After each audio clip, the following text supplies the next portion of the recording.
وتستمر بنا الحياة بكل ما فيها، وكأنها درس يردد كيف نحياها ونحييها. وتستمر بنا الحياة بكل ما فيها، وكأنها درس يردد كيف نحياها ونحييها. الناس للناس ولا منا من استغنى، كل مهم دوره لا فرد مستثنى. لا شيء صعب إن تكاتفنا وغررنا، يا سعدنا لحصادنا إن نحن أحسننا. إن نحن أحسننا، إن نحن أحسننا.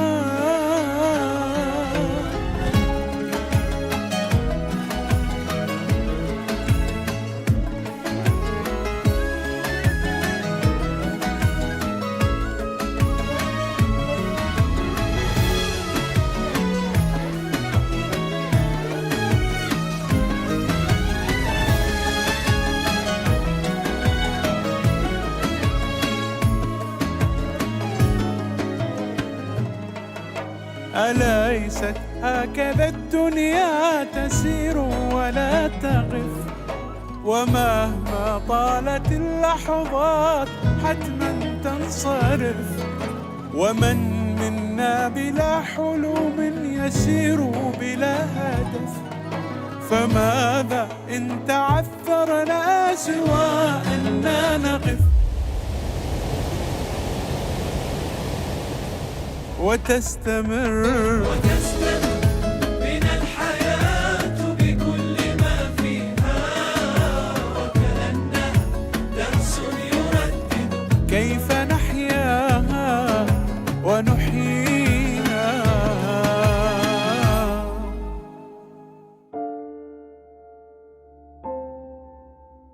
الله برحمته الكبيرة خلقنا وفطر نفوسنا على الخير، وزرع الرحمة فينا وجعلنا لبعضنا أرزاق. لكن نفوسنا البشرية قد تحيد عن الطريق وتمتنع عن الخير الذي لو استمرينا فيه لتحسنت أحوالنا وقضينا على الفقر. ما يحدث في الوقت الراهن مخيف وصادم، فبحسب آخر إحصائيات متوفرة اتسعت رقعة الفقر لثلث السكان في وطننا العربي. على سبيل المثال، إحدى الدول العربية وصلت نسبة الفقر فيها إلى 82% من إجمالي عدد السكان تقريبا، ودول أخرى انخفضت نسبة الفقر فيها وقد تنعدم بالنسبة لمواطنيها بسبب حسن الإدارة ووفرة الموارد. مليارات الدولارات يتم التبرع بها سنويا، لكن لا زلنا نعاني الفقر. مئات الجمعيات الخيرية وآلاف المحسنين، لكن لا زلنا نعاني الفقر. تقديم الخير ونشر الرحمة والعمل بإحسان تقلل الفقر في العالم.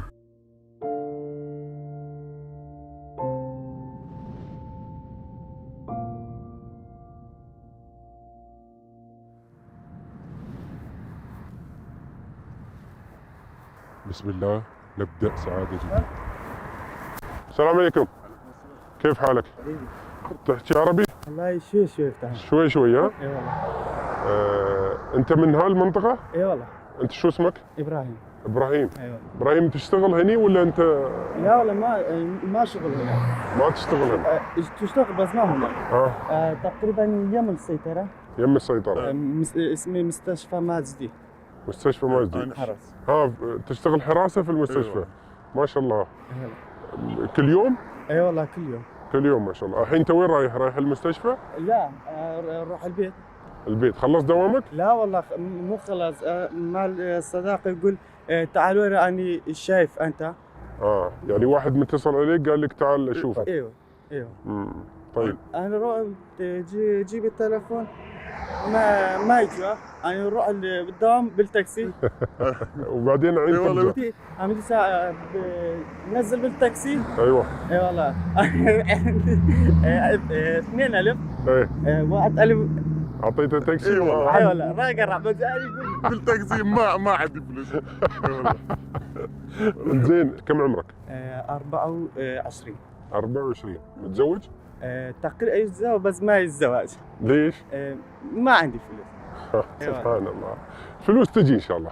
والله تيجي بس هذا معاش كثير قليل. اي والله يعني شويه يعني ما يكفينا نتزوج. مالي واسطه وعمله خلاص. بعد 13 يوم اوكي. عندي معاش. اوكي. بس حاليا 1,000. يعني الحين اللي باقي من معاشك 1000 واحد. 1000. الله يعينك. يلا تتيسر ان شاء الله. وتزوج كيف راح؟ الله كريم. كيف راح تتزوج؟ شلون؟ شلون راح تتزوج؟ والله كل هذا السنة حياة. سنة الحياة. اوكي. مال ابي يقول يلا اني طبعا عمري كبير. انا ما شافت ولد. اوكي. هذا ابوك يقول ولا امك؟ لا ابوك. ابوك تقريبا هذا بس يعني يقول لك انت كبرت وما شفنا اولادك. ايوه صح؟ اي والله. وين ساكن؟ شلون؟ انت وين ساكن؟ بيتكم وين؟ تقريبا اخر ما لا عمر. وعندك مكان للزواج يعني في؟ بس ما مزبوط. كيف يعني؟ يعني فلوس بالقرض. ماخذ قرض؟ ايه. يعني انت جزء من فلوسك تدفعها لان تبني لك. تبني بيت ولا غرفه؟ والله يمل مال بيت ابي. عند بيت ابوك قاعد تبني غرفه عشان تتزوج فيها. فالغرفه ما خلصت وما تقدر بعد تتزوج. تقريبا. يلا الله ييسر لك. الله ييسر لك. طيب ابراهيم انا عندي هديه خليها عندك عشان تتذكرنا في يوم من الايام. انا يقول انا تعال نروح البيت. انت هديه بالان. انت تعطيني هديه اذا رحت البيت. انت بعد. لا ما عليك، انا بيتي ان شاء الله قريب، ما عليك، يعني اموري تمام. هذه هديه لك. افتحها. شنو هذا؟ هذا عشان تتزوج، عشان تكمل بناء البيت. شنو هذا؟ هديه؟ هذا مو هديه. هذه هديه لك. والله هذا مو هديه. والله هذا مو هديه، هذا كبير. ما عليك، هذا سبحان الله ربي كتب لك اياه خير. الله يبارك فيك يا ابراهيم. الله يبارك فيك يا ابراهيم. ايش اسمك؟ اسمي غيث. انت غيث.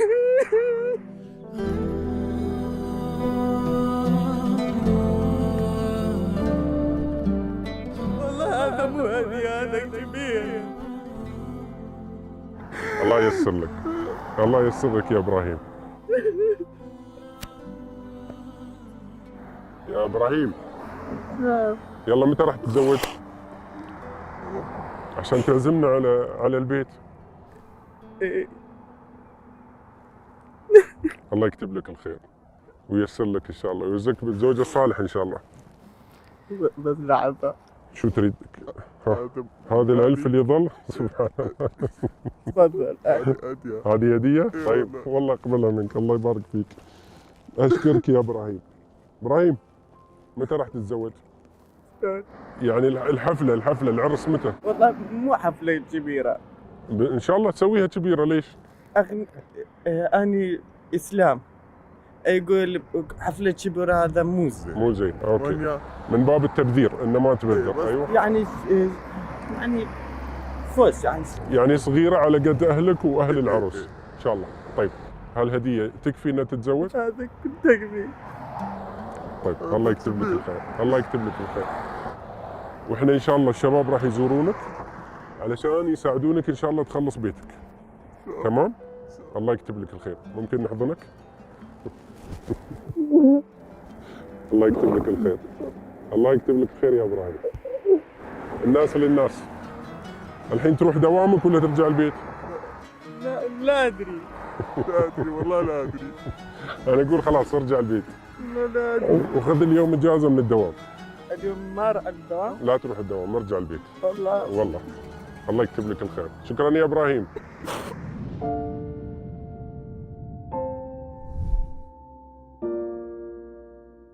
ننتقل من العراق إلى السودان لنلتقي بالعم الفاتح الذي يمني النفس بحياة أفضل، خاصة بعد أن تقدم به العمر.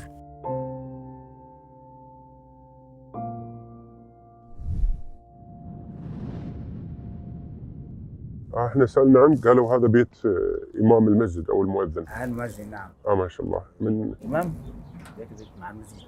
الإمام مع المسجد. نعم. وأنت هنا. أنا هنا. هذا بيتك ما شاء الله. أيوة.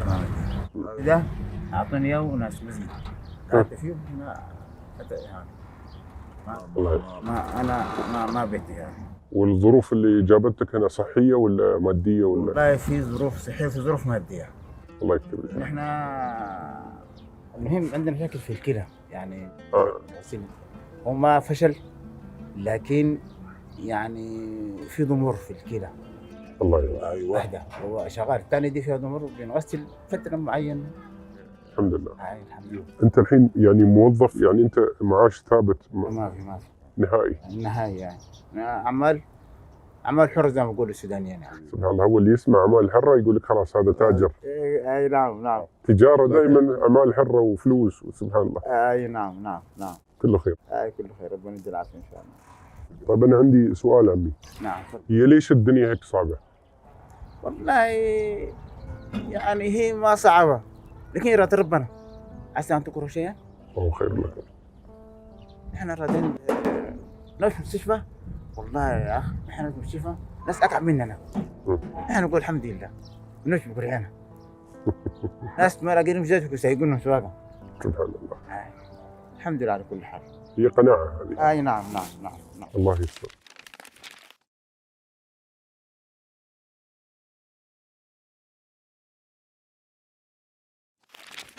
انت شو كنت تسوي في هذا؟ والله بس عندي كهرباء في البيت، كانت قاعدة بحاول أصلح فيها فأبت طايته. والله بنحاول يوم حاولوا يصير هسه عملنا كده بيشتغل، فقلنا انه نصحوني جاي يا اخوي يصلي معنا هنا. نناديه اسبوع شويه كده بيصلي معنا العصر، نناديه يقول لي تعال شوف الحظ شنو. الله يعين. طيب يا استاذي انا اشوف بيتك ما في بناء، يعني انت كل اللي حاطه عباره عن تلصيق، يعني قاعد تلصق قطعه قماش بخشب. اي نعم. انت ما عندك شيء مبني؟ ما في. سبحان الله. طيب انت في المطر في هذا شو تسوي؟ والله انا في المطر ان شاء الله ربنا مسهلها. كله بيجي هناك. طيب يا عمي احنا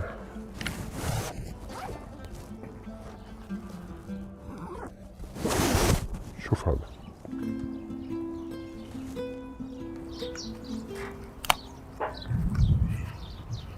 لا كتر خيرك يا بارك الله فيك يا جزاك الله خير يا ان شاء الله ربنا يجزيك الصحه والعافيه ويبارك في اولادك يا اخي وفي سعدك ويوفقكم بكل خير ان شاء الله يا رب. بارك الله فيك. شكرا لك بارك الله فيك. الله يبارك. يمكن عينك ان شاء الله. الله يكرمك.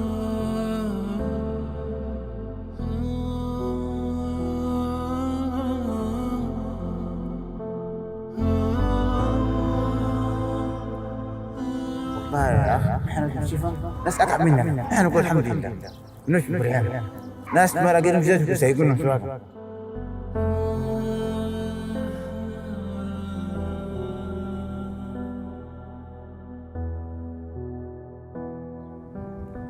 دمع فرح.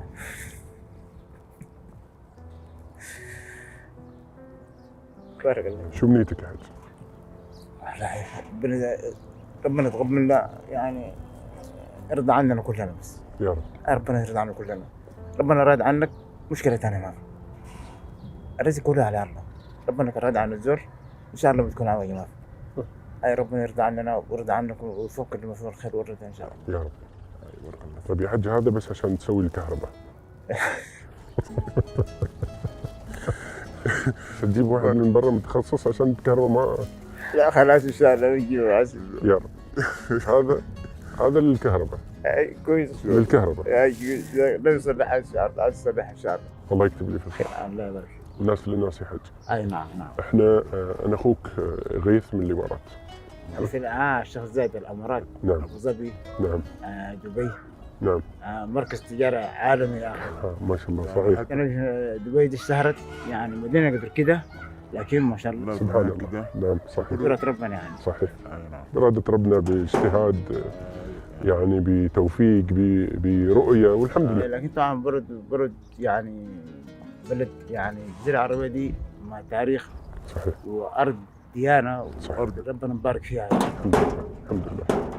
الله يديم النعمة والأمان يا رب. ربنا يديم النعمة والأمان. وأخواننا في سوريا يعني الله يحفظك. بس تاريخ سوريا تاريخ، العراق تاريخ، لكن بس ربنا تلعب بس كله تاريخ العرب كله.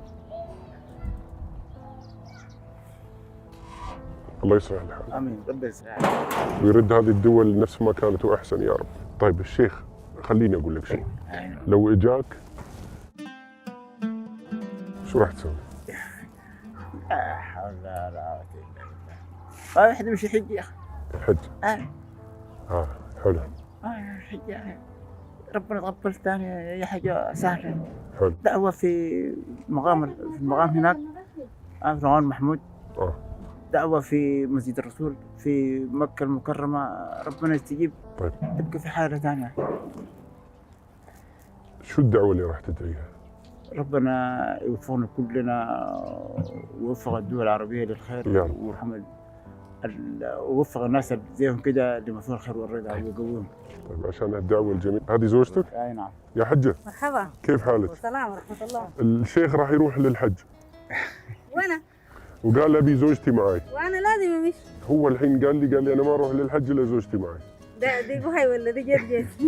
الله اكبر. الحمد لله. حجة ادعي لنا. جد؟ والله جد. خلاص ان شاء الله ربنا يهوينا. الله يبارك فيك. الله يبارك. يلا يا شيخ خلاص انت جدتك حجة. يا الحمد لله الله يخليك فيك. الله يبارك فيك. ربنا يتقبل منكم كلهم مننا ومن يا رب يا رب يوفقنا للخير يا رب يا رب يا رب.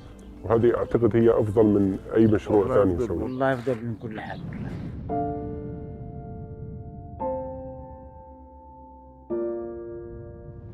من السودان نذهب إلى مصر لنقابل الحاجة أم أشرف التي وجدت نفسها وحيدة تواجه أياماً صعبة.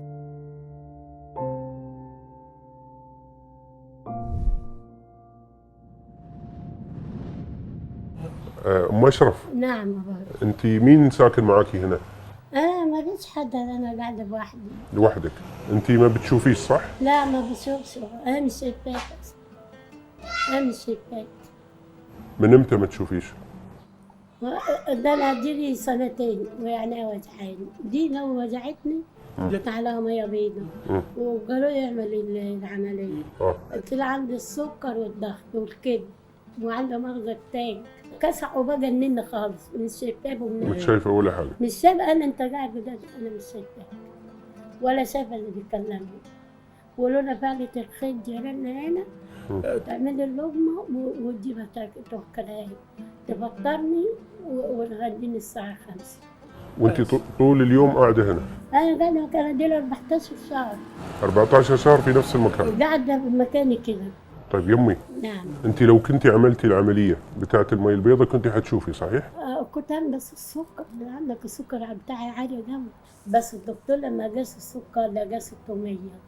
بعالي بقى بخاف يعني. قلت له خلاص يا دكتور أنا مش هعمل عملية، أنا لما ربنا يريد كده خير وأروح تربط. طيب ازاي تصلي؟ ازاي تستحمي؟ بصلي وأنا قاعدة مكاني كده، طاهر بالحيط قال الصلاة صلي بعيني. يعني انت تتيممي؟ من الحيط بحتة زلط بصلي. قالوا ما ربنا مش هيسامحك عشان انت قاعدة في مكان لا يذكر، بس انت ربنا هو الغفور الرحيم ياخد لك. صلي وانت قاعدة، صلي بعينك، صلي بقلبك، صلي يعني المهم تصلي. بصلي ولا توتر الصلاة الظهر. طب تدعي ايه في الصلاة يا امي؟ بدعي وكلام حلو تعرف. والله بيزعل عليك بيقولوا خلاص. بقول لا اله الا الله محمد رسول الله. طيب لو ناخدك لبيت احسن من ده هتروحي معنا؟ لا يا باشا الناس هنا مولد على هنا. بس هنا يمي في ريحة وفي يعني المكان شوية. طب ما اعمل ايه؟ ما بقول لك دي 14 شهر ما قاعدة مكاني.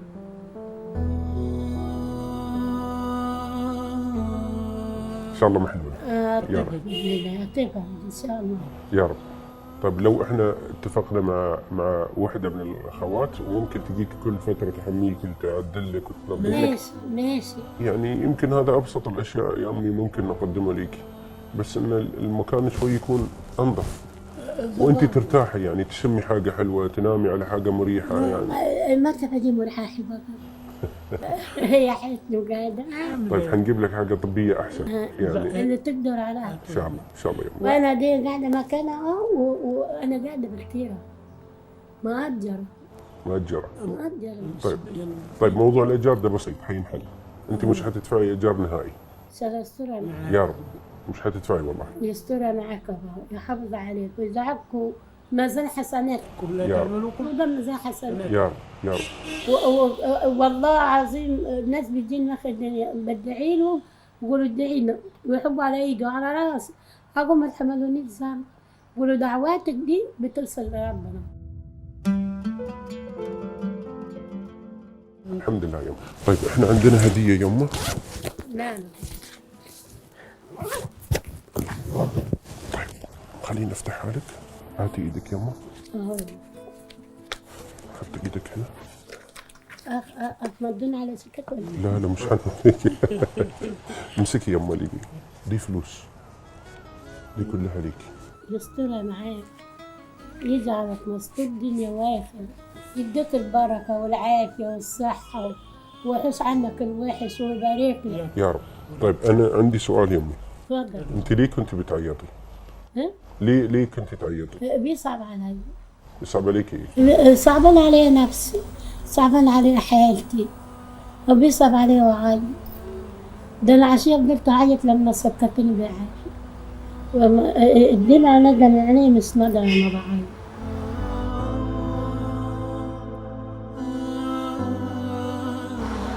بيصعب علي نفسي. كله قضاء وقدر يمي. الحمد لله الحمد لله. طب أقول لك يا ست، شلت الفلوس دي ما احنا أمانة مع واحدة جيراننا هنا. طيب ممكن. مش كده برضه؟ اه. عشان أنا ضريرة حد يضحك عليا حد كده كي يعني، حتى في الليل بخاف برضه، بخاف في الليل. طيب احنا حنخلي حد يقعد معاكي هنا يمي، كل يوم يروح ويجي يشوف انت عاوزه ايه. ماشي. ده اكيد يمي. نحن انت كتر ألف خير. الله يبارك فيك. لا تكسب، إن شاء الله تربحوا، إن شاء الله يبعد عنكم ولاد الحرام، الله يبارك إن شاء فيك. الله يسترها معاكم الدنيا وآخرة. الله يبارك فيك يمي. يسترها معاكم الدنيا وآخرة. طيب يمي دلوقتي حيجوا عشان ينظفوا المكان. ماشي والله. طيب انت حاطه دي ليه؟ دي بس دي كده أما كنا حسين واحد، والتانية حطيت يعني سنة رجل عليها. بس لما تيجي بقى تعزم والدتي تقعد معاه بيشيلوني بقى، أنا مش بقدر أقوم. صح يمي فاهم. بيشيلوني كده ويحطوني في لبن. طيب انت تنامي على الخشب. أم وليد تعالى قول. دي ام وليد؟ إيه. خليها تيجي أم وليد. سلام ورحمة الله. اقعدي هنا ام وليد. تمام. ازيك؟ عامله ايه؟ الحمد لله تمام. من كم سنة مع الحاجة؟ هي الحاجة دي لها فترة طويلة هنا. يعني بس هي مساحة المتاع دخلت في السنة وزيادة يعني. فهم راعياها يعني كده عشان خاطر طبعا الجماعة طيب. حلو وبعد عنها الله يفتح. يعني اللي بيقدرنا على ربنا بيعمل معايا. يا رب يا رب. وربنا يقدركم على الخير ان شاء يا الله. رب. بصراحة تستاهل كل خير يعني. عايزة اللي بص أولاد دي بنتي من وحبيبتي. مساحة ما دخلت لقيتها مرة قلت أعيط عشان مش لاقي الوقت عدى عليها وما كنتش أعرف حالتها، ما كانش لاقي عارفة تشرب حتى مية يعني. ده العصر من ساعتها أنا إيه بطلع يعني على طول ربنا. طيب انت ايه اللي يربطك فيها؟ في صلة قرابة ولا لا؟ صلة القرابة أنا ما فيش بيني وبينها قرابة. لا ده جيران. جيران. جيران بس. ونعم الجار. الله يعني يحفظك. طبعا في حق من على الرسول عليه السلام وصى على 7 جور. الله طبعا دي جور يعني الواحد يعني يكفي إن في صحة اه. يخش يعني يناول أي حد حاجة ويعمل مع أي حد حاجة ومساعدة بإيده بس. الله يحفظك. طيب يا ام وليد، اتفضل. وراح نتفق معاكي ان انت كل يوم تيجي هنا.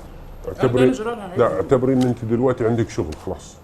يا ام وليد دي هدية عشان ما تسيبيش الحاجة اي ساعة مش اي يوم. يا رب يبارك فيك. اتفضل. يا رب يخليك يا رب. زي هديه يعني لاي حاجه تعوزها وكده. لا يعني. ده ليك انت. دي ليك. معايا انا وانا. بس انت اعتبري خالص ده. طب انا الحاجه لوجه الله مش اكتر، انا بتعامل معاها لوجه الله يبارك فيك. لحد ما بقول لها ما تجيبش ده نصيبك. لا ده كتير خالص ده. الله يبارك فيك. بجد كتير، ربنا يبارك لك ويدوم عليك يا رب. الله يبارك فيك يا مريد، خلي بالك على الحاجه. ربنا يبارك لك ويصبر طيب عليك. الله يبارك فيك. طيب نجيب لك دكتوره يمه هنا. زبادي. دكتوره، حنجيب لك دكتوره، اذا انت تستحي من الدكتور نجيب لك دكتوره ماشي. تفحصك هنا، وان شاء الله يا رب يكون في علاج. يا رب يا بستورة معاك. يا رب. يا رب يحفظك. شكرا يمي. ويصبر عليك يا رب. يحفظك من كل ويخلف عليك يا رب. يا رب يا رب. شكرا يمي. ويبارك لك. الدنيا بخير ان شاء الله.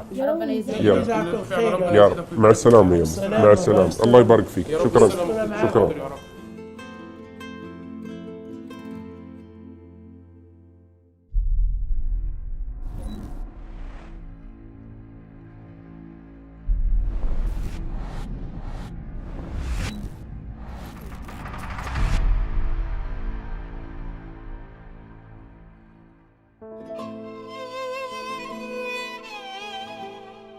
خلال الأعوام ال5 الماضية كانت معاناة الناس هي سبب سعينا في مجال العمل الخيري والإنساني.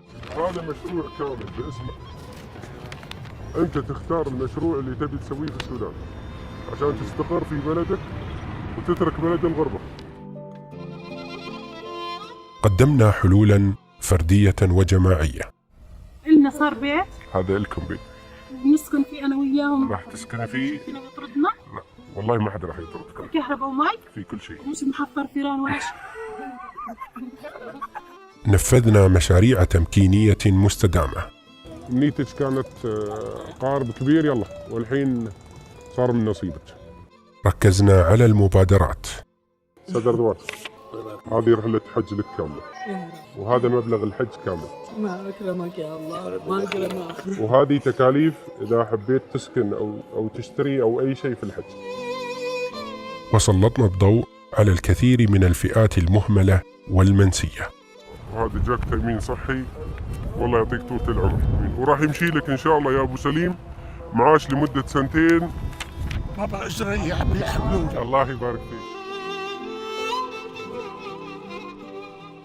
طرحنا أفكاراً وقصصاً وتجارب تخدم البيئة والإنسان.